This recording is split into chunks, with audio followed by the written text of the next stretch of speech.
Conexão Unicinos. Apoio Loja Peju.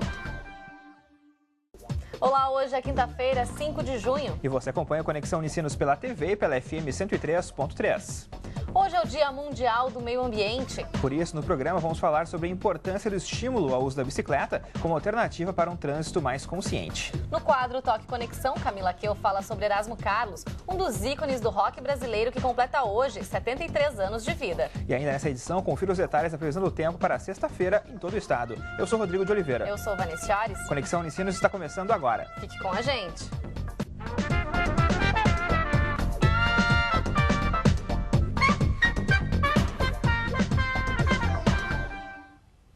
Você já pensou em trocar o seu meio de transporte por uma bicicleta? O caos no trânsito, somado com a preocupação com o meio ambiente, faz com que cada vez mais pessoas utilizem essa alternativa para chegar ao seu destino. E é para falar mais sobre isso que recebemos aqui no estúdio Felipe Brum de Brito de Souza, professor do curso de Engenharia Civil da Unicinos, também com a gente o administrador de empresas Marcos Neto, ciclista amador. Sejam bem-vindos ao Conexão, tudo bem? Olá, tudo bem? Obrigado. Sejam bem-vindos. Bom, professor, a gente sabe que cada vez mais pessoas estão sendo adeptas, então, da bicicleta, mas ainda muitas poderiam ser, só que acabam enfrentando dificuldades. Quais são as maiores dificuldades, então, para essas pessoas também assumirem a bicicleta como meio de transporte?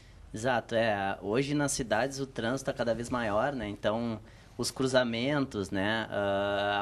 Se Porto Alegre que tem relevo, outras cidades do interior que tem relevo, principalmente na Serra, né? O relevo é difícil de passar com a bicicleta, subidas de calçada, rebaixos, né, de calçada em Porto Alegre. Um dos problemas graves assim que eu vejo são os rebaixos, né? Inclusive os atropelamentos em corredores de ônibus muitas vezes estão ligados a rebaixo de calçada. Então são várias adaptações ainda que tem pavimento, né, paralelepípedo.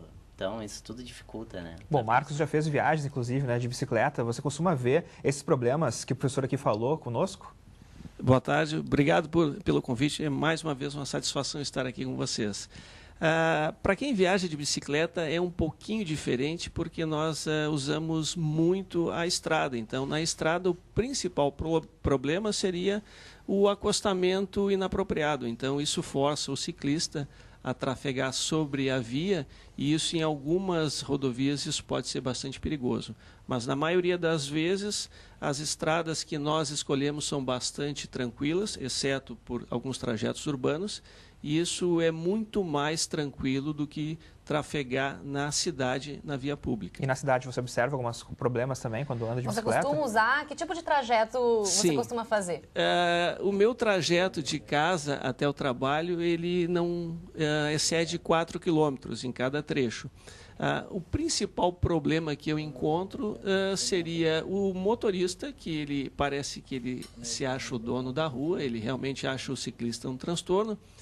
E por incrível que pareça, os ciclistas que ainda não são conscientes da sua, digamos assim, atitude no trânsito, insistem em trafegar na contramão, procuram fazer manobras que ainda não são adequadas, não sinalizam. Esses são realmente muito perigosos e às vezes até podem causar acidentes mais graves que o próprio ciclista em contato com um veículo automotor. E Marcos, como é que você se sentiu estimulado a passar a usar a bicicleta? Como é que isso entrou na tua vida?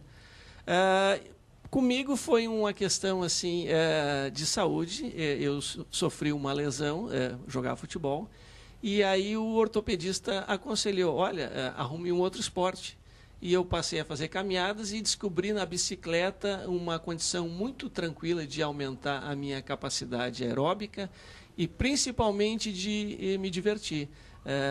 Arrumei muitos amigos, fiz várias viagens, então, além de ser uma ótima maneira de aumentar o condicionamento físico, é um anti-estresse assim, fabuloso. Eu recomendo. Muitos grupos que fazem, né? Enfim, o senhor participa também, mas pessoas que se reúnem para andar de bicicleta na própria cidade. O professor também é um ciclista amador, digamos assim, né? Professor, também costuma utilizar a bicicleta. Como é que ela entrou também na tua vida?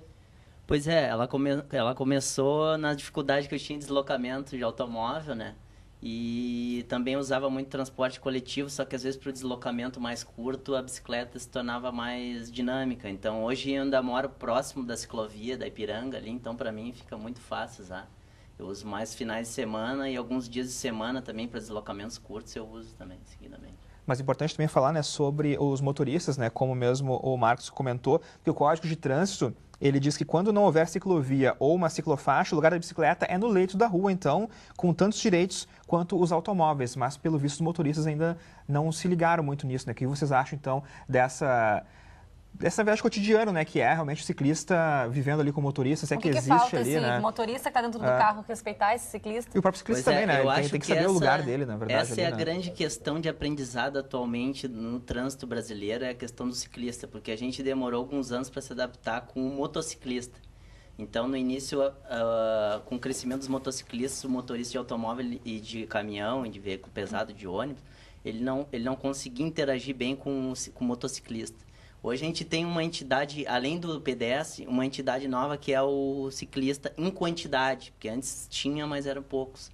Então, hoje o desafio é esse, os motoristas, inclusive de coletivos. Eu já vi outro dia uma empresa de ônibus dando treinamento para os motoristas dos ônibus de como trafegar próximo a ciclistas. E esse eu vejo como assim o desafio atual, assim, até na formação dos condutores. Claro, essa pessoa que está do outro lado, mas também tem muitos ciclistas, Marcos, que acabam se arriscando. A gente sabe aí que tem tantas mortes que acabam sendo registradas não só aqui no nosso estado, como todo o país, também com ciclistas. Alguns ciclistas ainda insistem em achar que eles podem quase tudo no trânsito. Isso não é verdade. O próprio Código de Trânsito diz que sempre, primeiro, o maior tem que tomar conta do menor. Então, assim como os ônibus devem dar preferência aos carros, os carros às motos, as motos às bicicletas, e o ciclista também ao pedestre. Então, se o ciclista não se comporta da maneira adequada, certamente ele vai correr muito mais riscos, e é isso que está acontecendo. Eles tentam andar, alguns na contramão, ou atravessar sinal fechado, ou passar na faixa de segurança enquanto é a oportunidade do pedestre. Isso torna realmente o trânsito muito difícil de conviver. E é importante também, né, que o ciclista use todo o material adequado, né, para segurança, de segurança. Né? Vocês usam isso, por exemplo, Marcos? Perfeito. Isso é muito bem lembrado. Eu costumava pedalar na madrugada, porque é a hora que havia menos tráfego, mas eu tive que largar desse hábito, não por não gostar de levantar cedo, mas sim porque começou a se tornar muito perigoso acontecer um problema que eu chamei de síndrome do ciclista invisível. Um ciclista com uma roupa escura, sem qualquer iluminação ou refletivo na bicicleta, trafegando na contramão.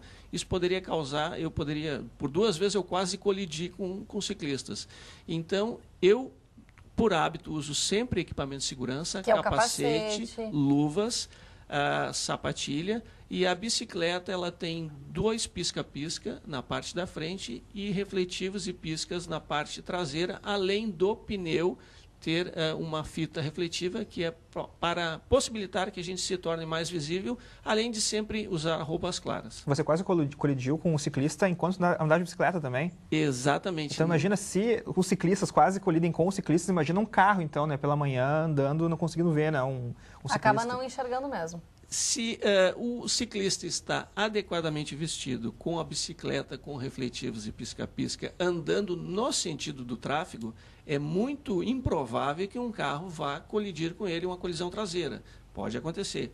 Mas é muito mais provável que ele colida de frente com um ciclista ou com um pedestre na contramão, ou com um carro também, do que se eles estiverem andando no sentido da via. Tá certo. Bom, Conexão faz agora um rápido intervalo e na volta nós seguimos com esse bate-papo aqui no estúdio. A gente já volta.